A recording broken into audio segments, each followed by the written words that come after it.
Hello, bienvenue dans cette nouvelle édition de Le Digital, mon ami. Je suis Bilkis Julie, organisatrice de ressources pour le développement et l'inclusion digitale. On nous parle tout le temps de toutes les choses, toutes les merveilles que l'IA est capable de faire. L'intelligence artificielle, par exemple, créer un site internet, créer des modèles sophistiqués, résoudre des équations complexes en quelques secondes. Mais très souvent, on ne dit pas toutes les choses que l'intelligence artificielle ne peut pas encore faire. Et c'est sur cela que nous allons nous atteler aujourd'hui. Il y a des choses qu'un enfant de 5 ans peut faire et que, curieusement, l'intelligence artificielle ne peut pas encore faire. On reste bien scotché jusqu'au bout pour suivre toutes les trois choses que nous allons détailler au fur et à mesure de cette vidéo. Premièrement, l'IA ne ressent rien. Bon, oui, si, tu lui parles, par exemple avec ta voix, elle est capable de savoir si tu es triste, si tu es joyeux. Si tu lui écris un test, elle est capable de déterminer l'émotion derrière le test. Mais en elle-même, elle ne ressent rien du tout. Par exemple, si on va déjà dans le côté connexion émotionnelle profonde, comme un psychologue qui doit conseiller un patient et qui a besoin de beaucoup d'empathie, ou alors d'être capable de se mettre à la place de ce patient-là, c'est ça l'empathie. L'IA, ça, elle n'est pas capable de le faire. Donc, le premier aspect est l'aspect émotionnel.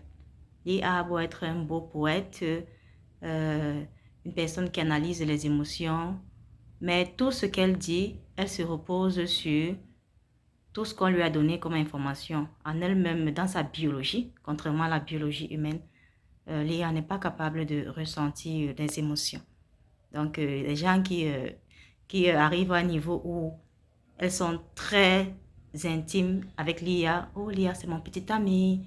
Oh, l'IA, c'est ma bestie. Et tout le reste, et tout le reste. Il faut noter que toutes les émotions que l'IA peut vous faire paraître, en fait, ce sont des choses déjà dans ces lignes de données, quoi. Ce n'est pas quelque chose de ressenti, contrairement à un être humain. Et le deuxième point, c'est que l'IA n'a pas une conscience morale ou alors une éthique propre. Oui, parfois quand tu vas dire à l'IA, j'ai des envies de suicide, quel médicament est-ce que je peux prendre?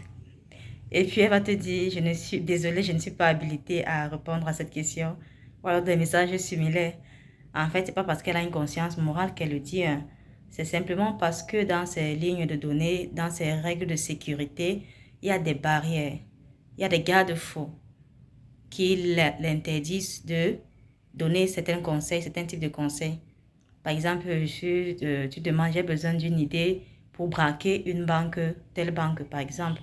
Il va te dire, désolé, je ne suis pas habilité.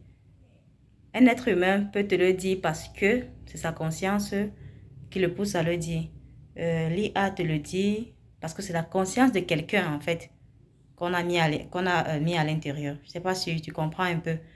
C'est quelqu'un qui sait que il ne faut pas voler une banque, il ne faut pas se suicider, qui a pris la peine d'entrer ces données-là dans l'intelligence artificielle. Sinon, d'elle-même, l'intelligence artificielle n'a pas de conscience propre et encore moins d'éthique. Pour le dernier aspect, on va parler de créativité. Oui, tu entres un test à l'IA et elle te génère un très beau design.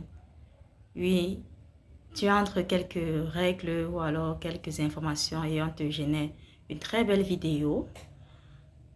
Tout ça, c'est de la créativité, sauf que l'IA, pour générer toutes ces images et ces vidéos, se base sur des informations existantes. C'est un peu comme une personne qui se base sur le passé pour prédire l'avenir, simplement, mais qui n'est pas capable d'utiliser une situation actuelle là pour, comment dire, inventer quelque chose de nouveau. C'est-à-dire à l'IA, si tu ne lui donnes pas de données pour créer, elle ne te génère rien.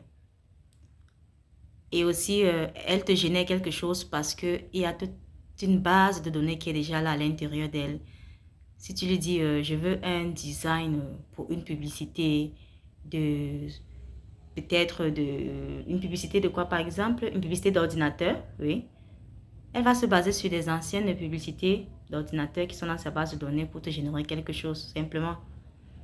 Ce sera différent d'un être humain qui s'assoit et puis tu lui dis, invente-moi quelque chose qu'on n'a jamais vu auparavant. Tu vois un peu, ça l'humain peut te le faire et l'IA, elle ne peut pas te le faire. Donc là, ce sont les 3 choses que l'IA ne peut pas encore faire. Donc, pour résumer, on parle de ressenti. L'IA ne peut pas réellement ressentir. On parle de conscience morale et d'éthique. L'IA se base sur les règles qu'on lui a données. Elle n'a pas de conscience morale. Et on parle de créativité pure, c'est-à-dire l'état brut. L'IA se base toujours sur quelque chose pour créer. Ok? Merci à vous de m'avoir suivi aujourd'hui. On se dit à très vite pour une nouvelle édition de Le Digital, mon ami. C'était Bilkis Julie Danfak, organisatrice de ressources pour le développement et l'inclusion digitale. À très vite. Bye bye.